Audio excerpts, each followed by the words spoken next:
Os males que afligem o homem na terra têm por causa o orgulho, o egoísmo e todas as más paixões. Pelo contato de seus vícios, os homens se tornam reciprocamente infelizes e se punem uns pelos outros.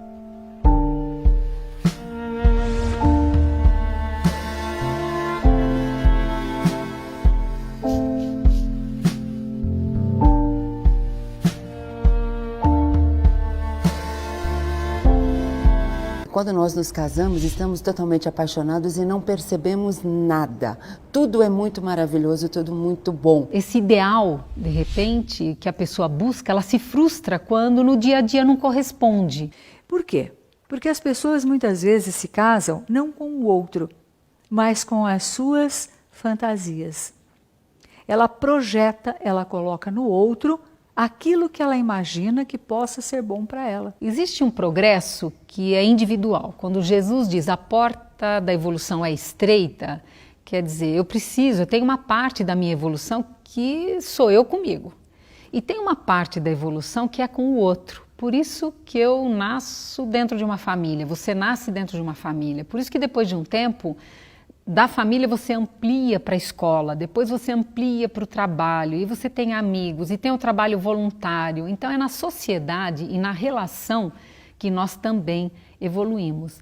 Temos dificuldades, porque nessa escola da vida, os níveis de consciência, os graus de evolução do espírito são diferentes. Nós estamos num tempo de valor diferente, valores diferentes. Então no passado, éramos educados a conviver mais com as nossas diferenças. Hoje não, cada um afirma-se por si só. Dificilmente nós fazemos concessões. Não sei se é certo, se é errado, mas é uma realidade do nosso mundo. Dentro do processo do relacionamento conjugal, com o passar dos anos, com as mudanças físicas e psicológicas das pessoas, só resta o lado espiritual no relacionamento, né? Porque com certeza, quando você conheceu a sua esposa ou seu marido, ele tinha lá seus 25 anos. Quando ele tiver 75 ou ela tiver 80, o psicológico não é o mesmo. O físico é muito mais diferente. Só resta o espiritual. É quando eu digo que marido e mulher tem que virar parente. Se não virar parente, separa. Por quê que eu digo isso? Porque senão, se não fosse isso, seria possível divorciar do seu pai, por exemplo. Divorciar do seu irmão, só porque ele ficou diferente, só porque ele não é mais do jeito que você quer, só porque ele já não faz mais as coisas, já não é mais bonito. Então, com o casamento feito com base espiritual, que é a lei, pela lei do amor, ele vai até quando for possível em termos das leis divinas e pode até transcender a própria existência física. Como eu escuto no consultório, por exemplo, esses poucos dias chegou um rapaz e ele falou assim, olha, eu me casei, mas eu quero levar a vida de solteiro, mas eu quero estar casado. E isso, com pouco tempo de casamento, acho que 1 ano mais ou menos, criou uma crise dentro do casamento e os dois vieram buscar uma ajuda. E me chamou a atenção o que ele disse. Então, ele estava quase para se separar, por quê?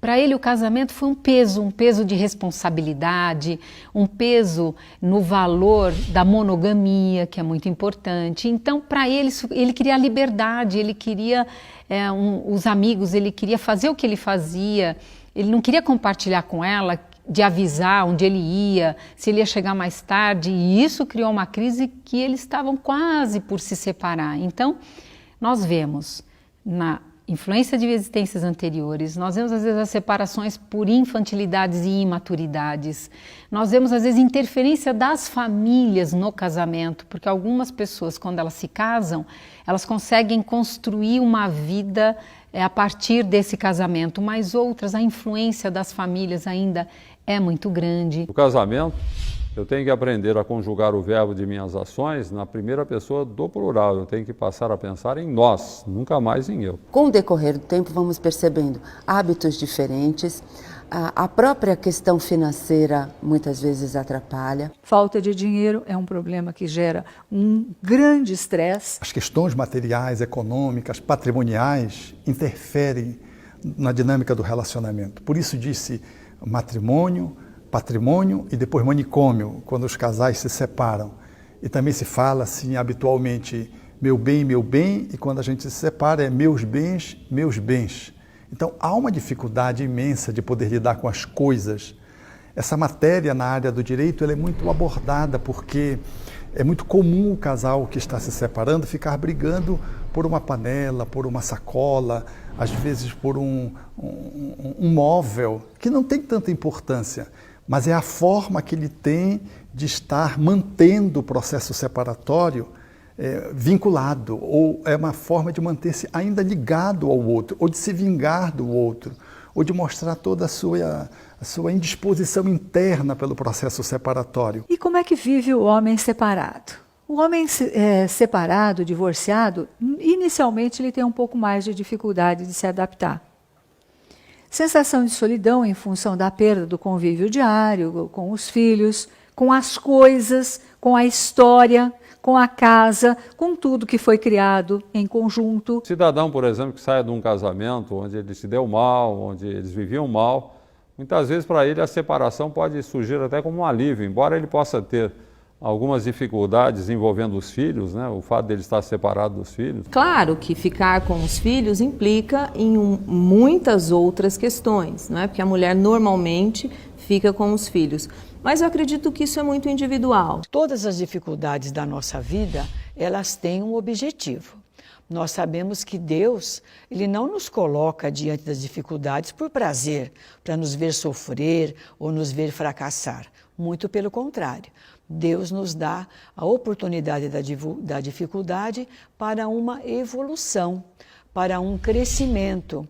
E no casamento são muitas as dificuldades, evidentemente. São dois espíritos que vêm de famílias diferentes, de criação diferente, e alia-se a isso o egoísmo natural. Precisamos começar a entender essa relação como um projeto espiritual de crescimento, de maturidade, de busca de responsabilidade e não de paixão. As pendências do passado sempre serão objetos de atração magnética entre os espíritos. Quando a gente pergunta o que forma a família é formada por espíritos simpáticos entre si, amigos, adversários e inimigos.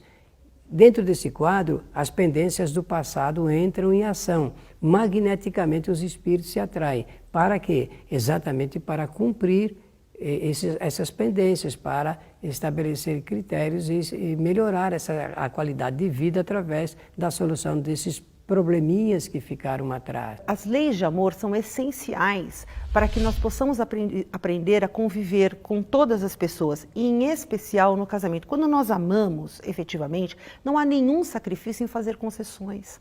Não há nenhum sacrifício em perceber no outro uma dificuldade ou perceber no outro uma atitude que não nos agrada ou que não nos faz feliz e abordar isso de uma maneira carinhosa, de uma maneira assertiva, e fazer com que o outro enxergue que ele pode ser melhor, fazer com que o outro, ajudar que o outro cresça. O conhecimento em si da lei do amor não vai fazer de nós pessoas melhores.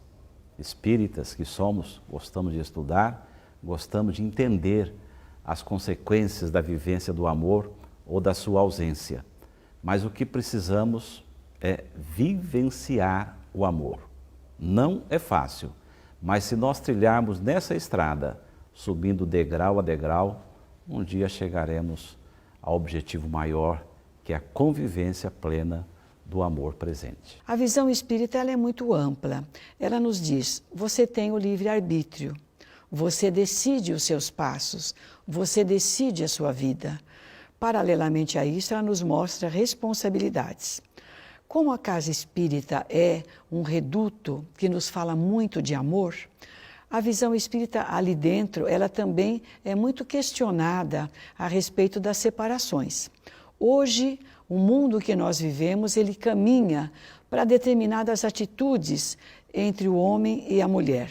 A igualdade das responsabilidades, a igualdade dos direitos, dos deveres, é uma situação que é perseguida por todos nós já há muito tempo. Só que essa igualdade nem sempre ela é entendida como igualdade mesmo. Às vezes nós confundimos essa igualdade como uma desforra, como uma competição. E isso, na maioria das vezes, traz certos prejuízos. O Espiritismo, pelo fato de aceitar a pessoa como ela é, sabe que se for necessária uma separação conjugal, essa separação vai ser muito mais produtiva para o crescimento de cada um dos cônjuges do que uma convivência onde não haja o crescimento mútuo. Então o Espiritismo vê principalmente na separação as duas pessoas ali presentes. É evidente que em alguns momentos a separação é um mal menor.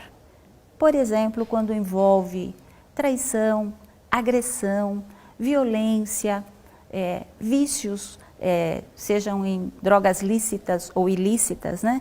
Então, nós poderemos interromper neste momento. Antes de uma tragédia, por que não a separação? Antes de uma doença que vai levar à morte em pouco tempo, por que não a separação? Então, às vezes, o mal menor antes de um mal maior. Agora, também no outro polo, nós temos separações por praticamente nada, por uma imaturidade, uma infantilidade tão grande que por uma divergência de opinião, sem haver uma maturidade, já há uma separação. Então, entre um extremo e outro, quantos motivos há para separações? Então, cuidado para que não sejamos levianos em julgar, sermos a favor ou contra a separação conjugal. A Casa Espírita pode nos ajudar por meio das entrevistas ou das consultas, por meio dos passes, os tratamentos e a boa vontade da própria pessoa. Quando você está dentro de uma casa espírita e passa a se envolver com as atividades, com certeza o seu comportamento vai mudar e a probabilidade do seu companheiro também. Não se pode pretender ter uma vida a dois sem problemas. E a doutrina espírita nos explica sobre os problemas, sobre as dificuldades, sobre os débitos, sobre as leis de causa e efeito. Enfim, ela nos dá todos os subsídios para nós podermos utilizar na resolução das dificuldades, na superação de todas as tormentas, mas, evidentemente, nos deixando sempre livres, porque a última palavra é nossa. Então, a orientação que eu entendo do Espiritismo é mostrar para a pessoa essa responsabilidade, e responsabilidade é uma palavra que é a habilidade de dar a resposta, ou a melhor resposta do momento. Onde, de que maneira ela extrai os aprendizados nesse processo evolutivo.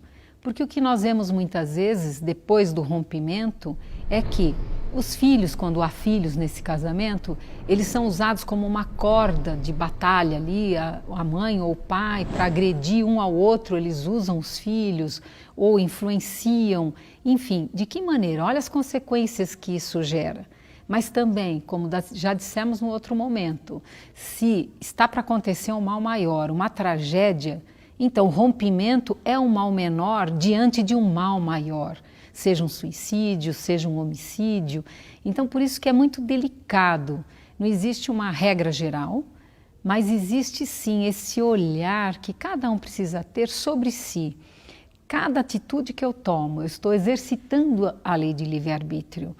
Tanto em decisões que eu digo que são do dia a dia, quando eu levanto, eu tomo café ou não tomo? É uma decisão, uma escolha. Nós fazemos milhares de escolhas o tempo todo.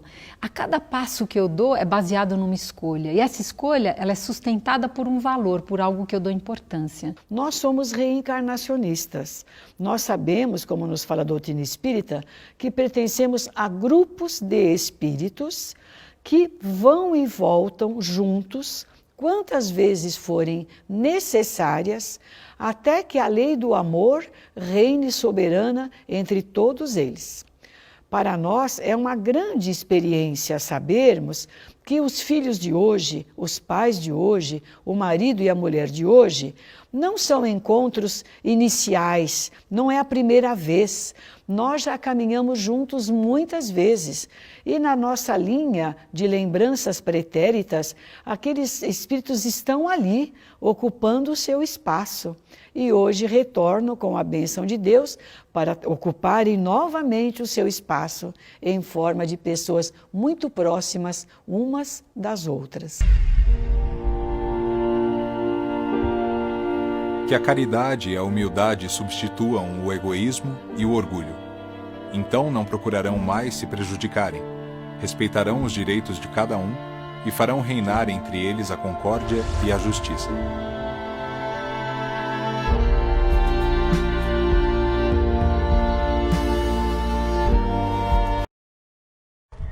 você gostou, deixe seu like, inscreva-se no canal, acione o sininho.